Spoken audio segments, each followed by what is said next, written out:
Good morning everybody. Good morning sir. आज का ये presentation it's about animation industry, an overview of animation industry. काफ़ी लोग ऐसे हैं जिनको अभी ये आइडिया नहीं है कि एनिमेशन इंडस्ट्री क्या है, कैसे है। नाउ एनिमेशन के इस प्रेजेंटेशन का जो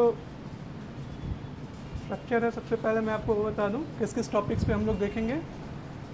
सबसे पहले an introduction, then what is animation, animation as a career, media and entertainment segment in Indian context. उसके बाद कुछ कंपनीज के ऊपर हम लोग डिस्कस करेंगे जो कि इंडिया की जानी मानी अच्छी कंपनीज हैं, और कुछ ग्लोबल कंपनीज के ऊपर बात करेंगे।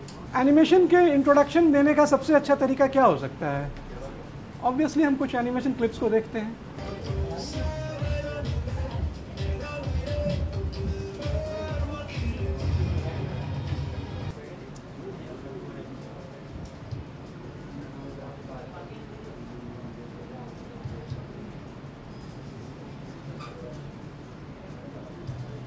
Now, this is called a virtual walkthrough of a building, walkthrough of an entire colony, or walkthrough of a particular flat, apartment.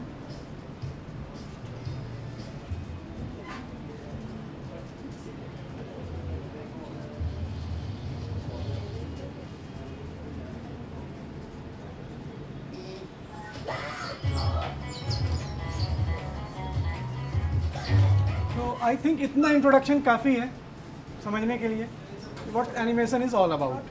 थोड़ी सी बात करते हैं, एनिमेशन है क्या। अगर एक बिल्कुल लेमैन की भाषा में इसे मैं समझाऊं तो एनिमेशन आंखों का भ्रम है। आंखों का भ्रम इस तरह से है कि जो कुछ नहीं है ऐसा आभास होता है कि वहाँ पर वो है। जैसे एनिमेशन को अगर साइंटिफिकली डिफाइन करें तो animation is sequence of still pictures whether drawn by hand और generated by computers. So how it could be sequence of still image. और इतना बढ़िया, जो अभी हम थोड़ी देर पहले ऑस्कर ओएसिस देख रहे थे, उसको देखकर कोई कह नहीं सकता कि ये सीक्वेंस ऑफ स्टिल इमेजेस हैं। Then how it is possible? It is possible. It is possible because there is a phenomenon called persistence of vision. Persistence of vision हमारी आंखों की एक phenomenon है जो किसी भी चीज़ को जो हम देखते हैं, देखने के बाद अगर हम अपनी आंखों को बंद कर लें तो कुछ देर तक वो फिर भी हमें दिखता रहता है। शायद इस चीज़ को काफ़ी लोगों ने महसूस किया भी होगा। जैसे अगर हम कभी पंखे को देखें, पंखे में सिर्फ 3 ब्लेड होते हैं, बट वो में कई सारे दिखते हैं। क्यों? कभी सोचा है क्यों? क्या वो चलते समय ब्लेड की काउंट्स बढ़ जाते हैं? बिल्कुल नहीं। This phenomenon is called persistence of vision. हम एक चीज़ को जब देखते हैं और नेक्स्ट यूनिट ऑफ टाइम में वो हमें पिछले पोजीशन पे ही दिखता है, साथ साथ नए पोजीशन पे इमेज रिप्लेस हो चुका है। इस तरह से हम एक ही इमेज को 2 जगह देखते हैं, और इस तरह से जो स्टिल इमेज है वो एक कंटिन्यूअस मूवी की तरह हमें दिखता है। वीएफएक्स की ज़रूरत हमें क्यों पड़ी? वीएफएक्स की ज़रूरत हमें इसलिए पड़ी ताकि फिल्मों के अंदर कुछ चीज़ें ऐसी बनाई जा सके जो काफ़ी रोमांचक हो। रोमांच के बिना फिल्में अधूरी हैं। इंटरेस्टिंग सब्जेक्ट तब तक इंटरेस्टिंग नहीं लगता जब तक कि उसके अंदर वीएफएक्स का इस्तेमाल नहीं किया गया हो। सिंपल एक इस तरह के कैरेक्टर को देखकर हर कोई बहुत ज़्यादा एक्साइट नहीं होगा, हर कोई बहुत रोमांचित नहीं होगा, बट हाँ, जहाँ उसके अंदर हमने थोड़ा सा एग्जैगरेशन किया वीएफएक्स को यूज़ करते हुए, ये कैरेक्टर से क्रिएचर बन गए। और इसके बाद तरह तरह के creature, deform creature, visualise creature, aliens, even dinosaur, इस तरह के क्रिएचर्स को वीएफएक्स का यूज़ करते हुए बनाया जाने लगा। वीएफएक्स के क्षेत्र में काम करने के लिए हमें क्या हमारे अंदर क्या क्या एबिलिटीज़ होनी चाहिए। The first and foremost thing is one should have artistic and imaginative mindset.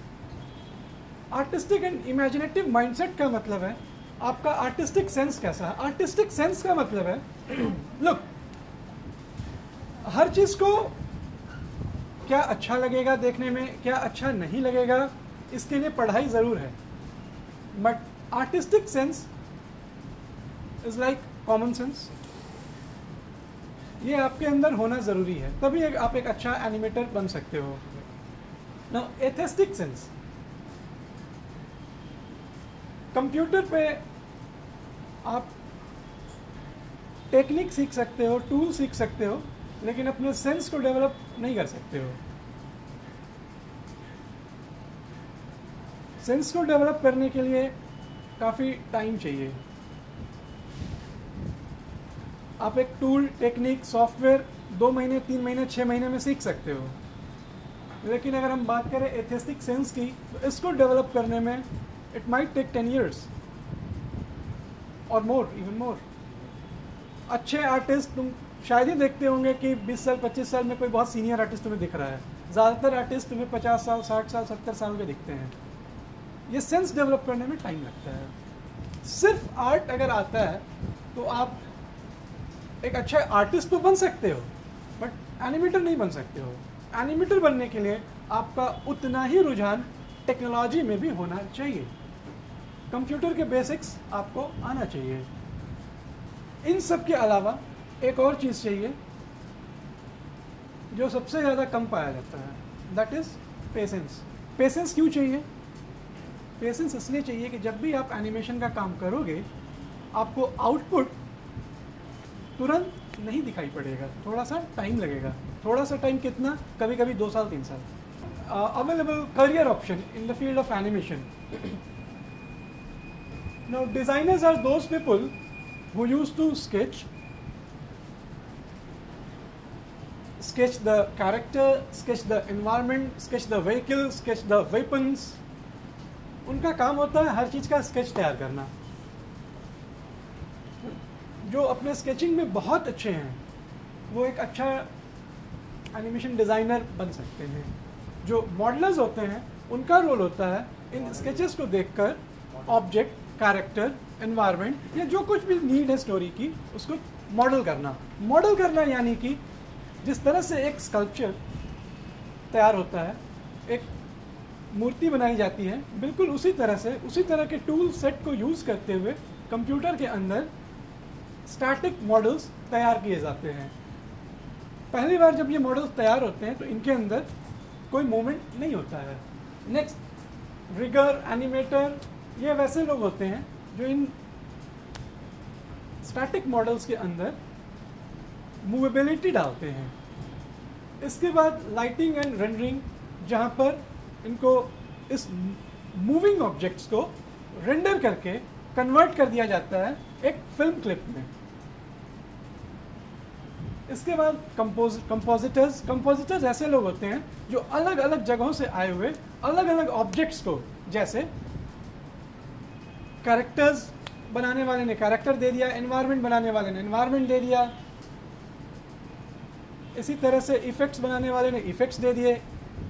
सब कुछ अलग अलग जगहों से जब एक जगह जमा होता है, फिर उसको कंपोजिटर का रोल होता है उन सब सारी चीज़ों को कंबाइन करके एक सिंगल वीडियो फाइल बनाना।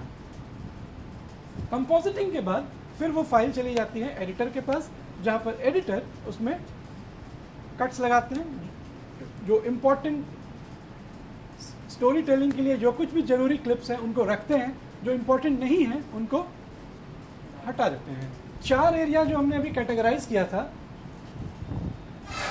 उनको अगर हम देखें तो ये सारे इंडस्ट्रीज़ हैं जहाँ पर उन टेक्निक्स का इस्तेमाल करते हुए एनिमेशन क्रिएशन का काम होता है। Thank you sir.